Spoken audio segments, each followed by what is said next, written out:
Guys, आप देख रहे हैं मेरा YouTube channel Khalid vlog UK. बहुत दिन के बाद मैं अपना व्लॉग बना रहा हूँ। तकरीबन 2 महीने से ज़्यादा टाइम हो गया है मैंने कोई व्लॉग नहीं बनाया, बल्कि 2 महीने क्या 3 महीने हो गए मैंने कोई व्लॉग नहीं बनाया। मैंने सितंबर इनटेक के बारे में भी अपना कोई व्लॉग इतना ख़ास नहीं बनाया हुआ, तो सितंबर से आई थिंक मैंने कोई व्लॉग नहीं बनाया। तो मेरे पास कुछ इन्फॉर्मेशन थी, मैंने कहा आपके साथ शेयर करूं। व्लॉग बनाना चाहिए और अब रेगुलर आपको वीक में 1 व्लॉग या 2 व्लॉग आपको मेरे मिलेंगे।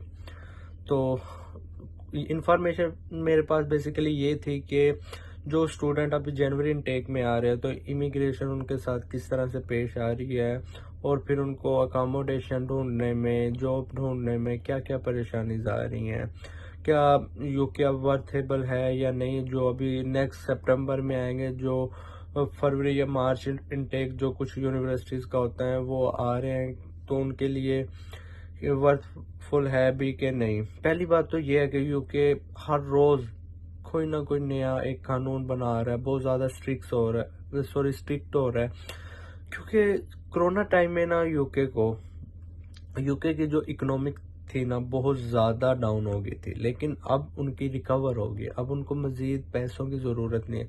जब इनको पैसों की ज़रूरत होती है तो ये स्टूडेंट्स को बुलाते हैं। मेन इनका फोकस होता है स्टूडेंट, और स्टूडेंट एशिया से बहुत ज़्यादा आते हैं। अगर फ़र्ज़ करो कि ओवरऑल वर्ल्ड से अगर 100 में से 50% आए तो 50% स्टूडेंट इनके आते हैं एशिया से। तो अब क्योंकि इनकी इकोनॉमिक फिर से स्ट्रांग हो गई है, तो ये कह रहे हैं कि बहुत ज़्यादा स्टूडेंट हो गया, जो कि इनके अपने यहाँ के लोग थे ना, उनको भी जॉब ढूंढने में बहुत ज़्यादा मसला हो रहा है। तो इन्होंने अब क्या किया, इन्होंने कुछ रूल्स बहुत ज़्यादा स्ट्रिक्ट कर दिए हैं। वीज़ा रिफ्यूज़ल बहुत ज़्यादा आना शुरू हो गए हैं। यूनिवर्सिटीज़ बहुत ज़्यादा इनकी फीसेस बढ़ा दी गई हैं, मतलब कि जो कोर्स आपको 14,000 13,000 में मिल रहा था, अभी वो कोर्स आपको 20,000 पाउंड में मिल रहा है। तो उसके बाद इन्होंने जो मेन चीज़ ये की हुई है कि पहले स्टूडेंट अपना वीज़ा स्विच करवा लेते थे, लेकिन अब स्टूडेंट अपना वीज़ा तो स्विच नहीं करा सकते, स्टडी कंप्लीट करनी होगी। ये तो आई थिंक इन्होंने सितंबर से ही ये रूल चेंज कर दिए थे ये। तो अभी स्टूडेंट जो साउथहैम्पटन में आ रहे हैं, सोलैंड यूनिवर्सिटीज़ में आ रहे हैं, पोर्ट्समाउथ में आ रहे हैं, लंदन बर्मिंघम यूनिवर्सिटीज़ में आ रहे हैं, बीपीपी यूनिवर्सिटी, उनमें से कुछ स्टूडेंट के मुझे मैसेजेस आए हैं कि खालिद भाई अकोमोडेशन ढूंढने में बहुत ज़्यादा मसला हो रहा है, अकोमोडेशन नहीं मिल रही है। रूम्स अगर कहीं पे अवेलेबल है तो एक छोटा सा रूम है, उसका 500 पाउंड मांग रहे हैं। जॉब्स कहीं जहाँ पे जा रहे हैं तो बहुत ज़्यादा जॉब्स, मतलब ये है कि बहुत ज़्यादा लोग जा रहे हैं बार बार, तो उनके पास भी जॉब्स नहीं है। जहाँ पे पहले क्या होता था कि आप किसी भी रेस्टोरेंट में या टेक वे में जाते तो आपको फ़ौरन जॉब मिल जाती, लेकिन इतना ज़्यादा स्टूडेंट हो गया ना, बहुत ज़्यादा, जो पहले इससे यहाँ पे हैं उनके लिए भी जॉब बहुत ज़्यादा मुश्किल हो गई है। पहले एक स्टूडेंट 2-2 3-3 जगह पे काम कर रहा होता, अब वो स्टूडेंट एक जगह पे काम कर रहा है। इतने हालात बुरे हो चुके हैं, मैं सीरियसली कह रहा हूँ, आपको डिग्रेड नहीं कर रहा हूँ, बट ये है कि फिर भी हमारे मुल्कों से ये मुल्क बेहतर है। यहाँ पे अगर आप कहीं एक जगह पे भी जॉब करोगे मिल जाएगी, तो आप अपनी फीसिस वगैरह रिकवर कर सकते हो इजीली।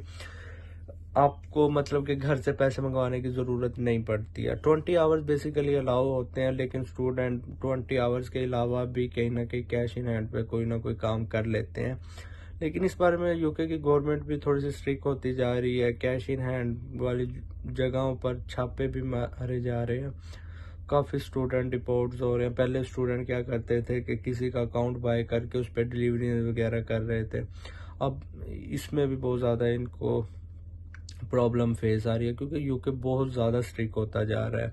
ये कह रहा है कि हमारे लोगों को जॉब्स में परेशानी हो रही है। और लेकिन एक जो इनकी अच्छी चीज़ मुझे ये लगी है कि इन्होंने अब अप्रैल से वेजेस रेट बढ़ा देना। पहले एनआई पे 10.56 मिल रहा था, कुछ जगह पे 10.42, मतलब कि हर कंपनी का मुख्तलिफ रेट है, लेकिन टाइम से अबव ही है। अब इन्होंने 11 पाउंड से अबव कर दिया है, ये अच्छा है। एनआई पे जॉब आप अगर 20 आवर्स करते हो सॉरी 20 आवर्स करते हो तो आपका 800 प्लस बन जाते हो। और सबसे बड़ी मज़े की बात, अगर आप विजिट वीज़ा पे आते हो तो तब भी आपको इन्होंने वर्क अलाउ कर दिया है कि आप विजिट वीज़ा पे आते हो तब भी आप वर्क कर सकते हो। तो जो जॉब्स का है, तो जॉब का आपके सामने ही है कि अब बहुत मुश्किल हो गई है। जो स्टूडेंट जनवरी में आ रहे हैं तो उनको 1 महीना ऑलमोस्ट वेट करना पड़ेगा। जब सारे स्टूडेंट आ जाते हैं फिर आस्ता आस्ता स्टेबिलिटी आती है। यहाँ पे आपको फरवरी में या मार्च में जाके कोई अच्छी जॉब मिलेगी। अकोमोडेशन का यही है कि आप पाकिस्तान या इंडिया या बांग्लादेश या कहीं से भी आ रहे हो तो पहले ही अपनी अकोमोडेशन का बंदोबस्त करके आओ। अगर फिर भी नहीं हो रहा तो मुझसे रब्ता कर सकते हो, मैं कहीं ना कहीं से आपको फाइंड करके दे सकता हूँ। इमिग्रेशन ये है कि इमिग्रेशन वहाँ पे रश बहुत ज़्यादा होता है, बहुत ज़्यादा स्टूडेंट आया होता है, बहुत ज़्यादा लोग आए होते हैं, तो वो ज़्यादा टाइम नहीं लगाते। आपके ऊपर जस्ट 5 मिनट मैक्सिमम लगाएंगे, इससे ज़्यादा नहीं लगाएंगे। वो आपसे यही पूछते हैं कि आप कहाँ से आ रहे हो, कहाँ जा रहे हो, किस यूनिवर्सिटी में आए हो, क्या कोर्स है, और कोर्स सॉरी मुझे अब थोड़ी सी मेरी तबीयत ख़राब है। कोर्स की ड्यूरेशन क्या है, और आप बाय यानी कि कैसे अपनी यूनिवर्सिटी जाओगे, बाय ट्रेन जाओगे, बाय टैक्सी, या बाय कोई बस वगैरह लेके जाओगे। तो आप उसमें जो आपको सूटेबल लगे वहाँ पे वो जवाब दे देना। इसके अलावा अगर आपका कोई भी क्वेश्चन हो कमेंट सेक्शन में ज़रूर पूछिएगा। मुझे मेरे इंस्टाग्राम पे फॉलो करते रहिएगा। अपना ख्याल रखिएगा।